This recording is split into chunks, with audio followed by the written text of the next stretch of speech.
is she's going to take a tennis ball and she's going to drop it on the ground.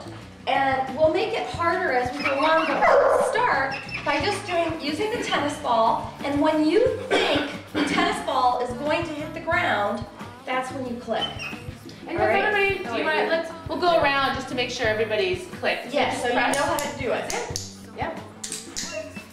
Yay! You guys are really good at that. Okay. Now the one thing just to let you know is when something's happened really well, you don't go.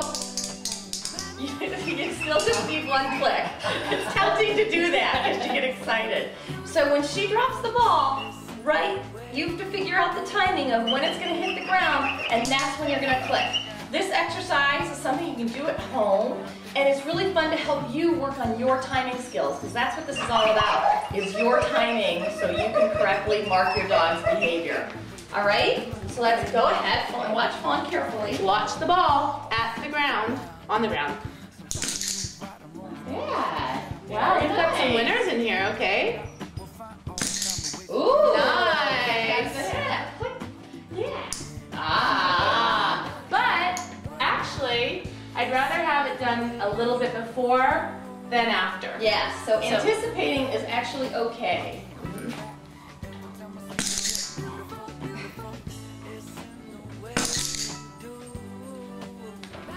Nice. That's the first time that's ever happened in class. I'm impressed. Everybody usually clicks. I'm impressed.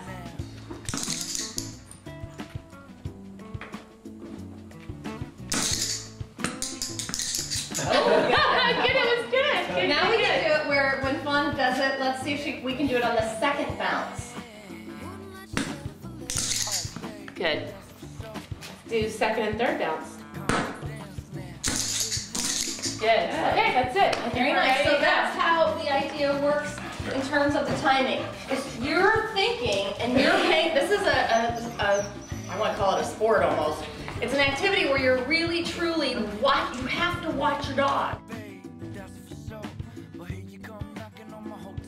What this first exercise we're going to do is build the association between the clicker and food. So the dog starts to learn what the clicker means and that it means food is coming, that they've done something to deserve a treat. All right, and the way we do that, we're going to do about 10 repetitions each. And you will, just for no behavior at all, although preferably not for jumping up, but even if your dog is sitting, standing, laying down, walking, whatever they're doing right there, you're going to click and give a treat. And you'll soon start to find out that they're going to start paying attention to you suddenly. It's a really fun thing. So it doesn't matter what they're doing. And do it about 10 times, all right? So I don't care what they're doing, just click and treat and just alternate. Fawn, do you want to do a quick demo? Sure, I'll do a quick demo. And I also want to add that this is one of the things you're going to find, and I can see a lot of people already doing it, is you don't need to go for those treats first before you click. Okay, in fact, I want you to click and then reach for the treats, because one of the things that the dogs learn very quickly is what they will understand is when she reaches for the treat, that's what I'm getting reinforced, the behavior that I did. It's when she reaches for it, and they're not going to associate the clicker, they'll associate that movement. And they also just start focusing on the hand, whether it's going into the pocket, into a pouch, over to the table. They start looking for your hand to do something. So you want to be as still as possible. What we call a new behavior, or sometimes perfecting a behavior that's already installed. So if you don't like the way your dog sits, that's a pretty cute sit on Brio, but say I was going to do some competitive obedience, that would not work. No. It has to be a tight space. It has to be a straight sit. Yeah, so that's one of the things you can use the clicker for, is cleaning up that kind of positioning. Yep. So okay, Brio, Fawn will show you real quick what she's talking about so you have an idea. And I like to step on my leash. That's what I like to do. So I'm just going to click. And Brio has no idea because he's just walking around. That's what he should do when he hears that. He has no idea what's going on.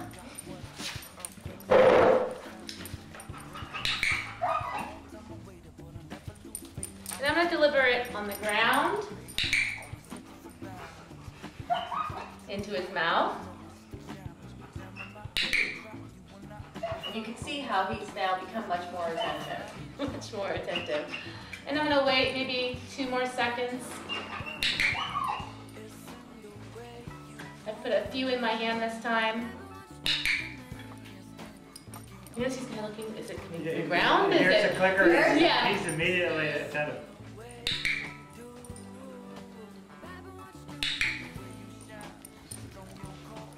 And what's nice, when you toss the treat off to the side, then they have to come back to do something. So it gets them going away from you, and then they come back and can offer a behavior that you can reinforce. And notice Fawn's also varying the speed in which she clicks. Sometimes she does it frequently, right in a row. Sometimes she waits a little bit longer. You don't want it to be something they can predict. So that's the old school way of charging the clicker. The other way that we can do it, why don't you go ahead, Tammy, and talk about is just, we start with just doing a couple of those, and then we start by actually clicking behaviors. Good job. And if I could guess what he was thinking, he's thinking, I'd really like to play with that cute guy over there, Rio, but I think I'm gonna do some training instead. And so he's looking, he's standing, and I'm just gonna wait. That's it. And you can use verbal praise too. You know, if he really does something great, I can let him know, good job. Yes, I give you a little break and pet you too. But after a click, you always treat. Even if you make a mistake.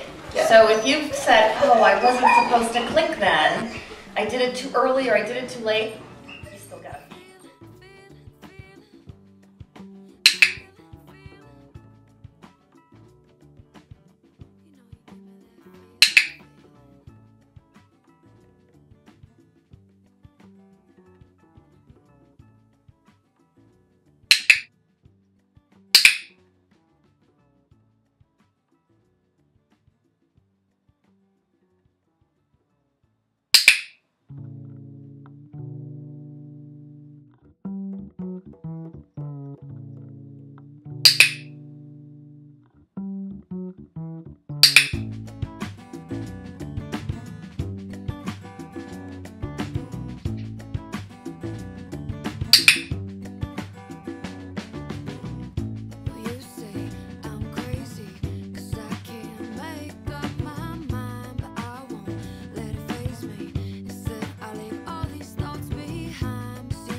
Earthquakes couldn't shake this foundation that we building off. And off a long time I waited, but I never lose faith. I'm in summer like you, yeah, I'm crazy.